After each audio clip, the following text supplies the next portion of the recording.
Well, thank you for that question. What I would say is, if if I knew that I was going to battle infertility for almost 15 years, I think what I would have told myself, if all the wisdom and knowledge that I've gathered in the past, if I can use it at the beginning of this journey, I think one of the things I will do is, I think I focused too much on the failed cycle. Any cycle that failed, it was too much for me. And I beat myself so hard. I feel so bad. I become isolated. I isolate myself. I don't want to talk to anyone. I just want to be by myself. So that deprived me of so many other things that I could have done with my life, or things that I could have achieved, or maybe it just didn't let me have enough fun. And another thing was I focused too much on the future. Like, won't I have children? And I keep looking at people that, because I know someone that didn't have a child, and then she passed on. She was very close to us. And I'm like, really? With this, how my life end this way? Will I not have my own children? And I look at those people that, they are still waiting. They are way better than me. They serve God better than me. They are 100%, they are much more better, that they have done better deeds than me. And then I look at myself, what have I even done? That even when God is sharing it, really, how will I jump the line when all these good people are right in front of me, and then me? So I was just focusing. I was going back and forth with with what has happened in the past, and then my future. And then I wasn't taking into consideration my presence. I wasn't taking into consideration what I was enjoying at the moment. There were so many things I was enjoying: God's grace, God's favor, blessings. I've always had a fantastic career. You know, I didn't take into consideration all those things. And then I wasn't even having too much fun. I can remember after one failed IVF. No, it was actually, no, I think, yeah. It was after he failed. I think it was after a miscarriage. And I just told my husband we were going on a vacation. He said, "Oh yeah, now where do you want us to go to?" And then I planned something, because I'm like, I can't keep doing like this every time after a failed IVF. I can't keep falling and going into a shell that is so hard to break out of from it. And then I remember that after the vacation, I didn't even remember all those things. So when I look back now, I realized that I could have had more fun. I could have had, there were so many exciting things happening around me that I could have keyed into, that I missed that one. Because honestly, it will still happen. It will still happen. But one thing I'm grateful for was I was able to go for my master's program, because when I was in school for my master's program, I didn't even remember whether I had children or not. When I had back to back assignment, projects, research, I didn't even remember. Even if IVF failed at that point in time, I wasn't even bothered, because I can remember when I had my second surgery, fiber surgery, that weekend, I had a project I had to submit. And I still did it, even from all the pains. I was still typing with my laptop. So, that took away a lot of attention from myself. So maybe if I had occupied myself with so many other things, I don't think I will be this angry and bitter and all of that. So yes, I would have told my younger self, enjoy the moment. The past is gone. God will take care of the future. Just enjoy the moment. Enjoy the things you can control. Thank you very much, Bukola. Your response springs up so many things in my heart. But I think that one of the most important things that it springs up is the Bible verse in Psalm 8, verse 4, that what is man that you are mindful of him? And you spoke to it when you were giving your response about how it is that we worry about the past, but it's already gone. We are threatened by the future, a future we don't know. And while trying to run after the past and think about the future, we lose the ability to appreciate the present. And so it's very heartwarming that you did learn a few things. I think that it won't be a bad idea for you to actually still write that dear younger self, a mental health letter to Bukola, and how you could have supported her because again, that would give strength to someone else who is listening. To both of you, I know that this journey doesn't happen in isolation. It affects marriages, friendships, work, and even our professional circles. I want to ask Adiola, how did infertility, if ever, impact the relationships closest to you? For me, I really do not remember any time where my relationship, any of my relationships were threatened because of infertility. Um, thank God for the gift of good family, immediate family, and all that.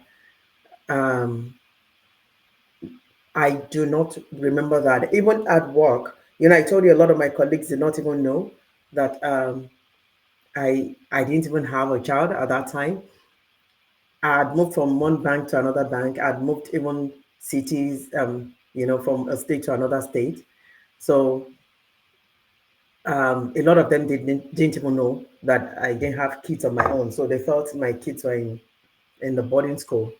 So, and then whenever we're talking about kids and kids being in school and all that, that wasn't the time that I took took time out. No, I would contribute and all that. So a lot of them came to me after I had the first child, and they were like, "How did you just do all that? You were so involved, and you were just as if the world was at your feet." I don't know, but God just gave me that grace and all that. I had moments too. I had my own moments, but those moments um, I was able to package myself that there were not times that uh, I would break down in front of people. No, it just didn't happen that way. My family supportive, and they just carried on along with me in prayers and all of that. I never, I didn't even leave myself to be like an object of pity. You couldn't even have known that I didn't have a child. I went out. I'm the social type. I get involved in things and all that. I have friends, I have relationships and all that you wouldn't even have known. So for some people that probably be seeing me at that time that knew that I was still waiting, they'll probably be thinking that does this one have any brain that to think? Some people may probably be thinking that does this one think at all? But at that point in time, I only knew what I was going through. I only knew you couldn't have wanted the child or children more than I wanted it. So whatever you wanted to bring to me, or if anybody had brought any issues to me at that point in time, or probably want to put me under any form of pressure, whoever, family or friend or whatever, I would have put you in your right place. And that's the kind of person I am. I wouldn't even mince words. I would just put you in your right place because you can't be in my shoes. You don't feel what I'm feeling.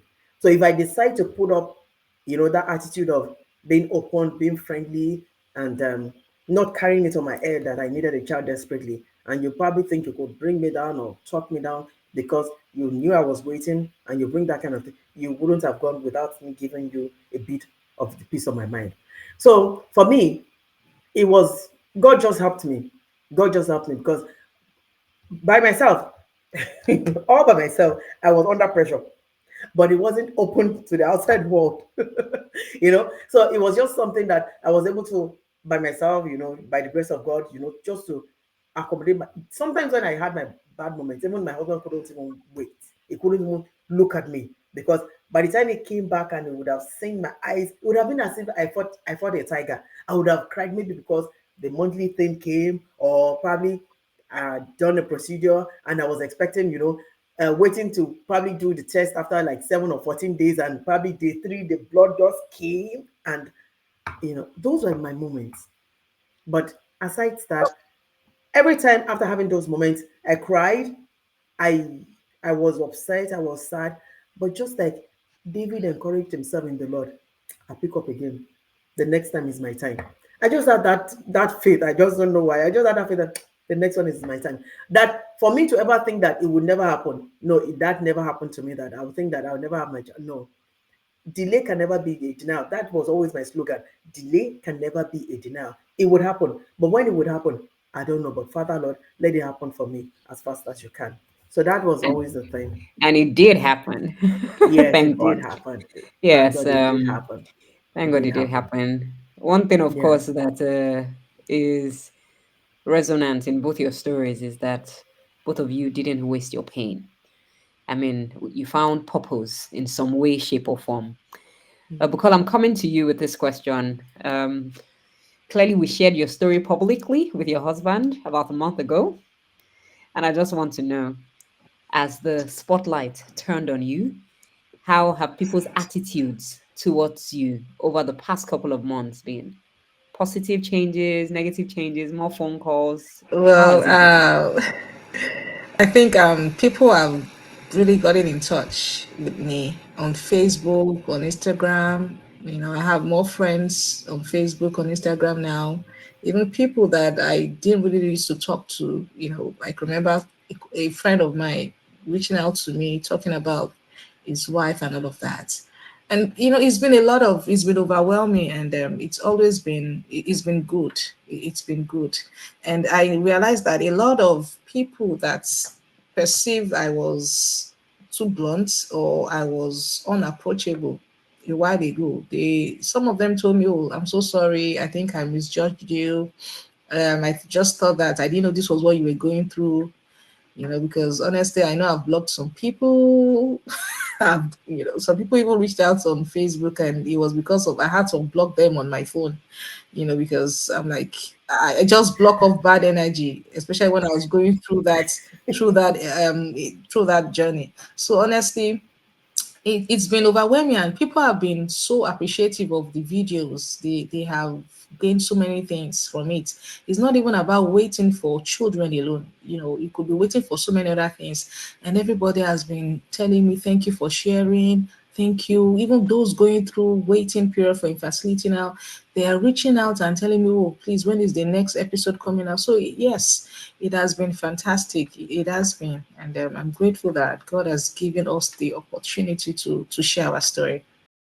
Well, whether we know it or not, our stories clearly inspire people. People see themselves in our stories and the stories that we share because they're real life, they're our own experiences. They also give people the strength and the courage to carry on. They may not be open in this moment to share their stories, but trust me, you're doing humanity a world of good with what you're doing. I want to ask Adiola, and I would also ask Bukola, but Adiola first. What do you wish people understood better about individuals who go through infertility? It's not by adding pressure or asking them, so what have you done? Have you gone there? Have you done this? Have you done that? You can't feel what they are feeling. You are not in their shoes. So whatever they are going through and all that, I'm sure whoever wants to is probably waiting and all that. Nobody likes that situation. Whoever you're waiting, you don't even know when it's going to happen. Nobody likes that situation. So external forces, shouldn't add more pressure to that. The people involved are already under pressure. Either you like it or not, either it's spoken or unspoken, they're already under intense pressure. So people outside should not add more pressure to them.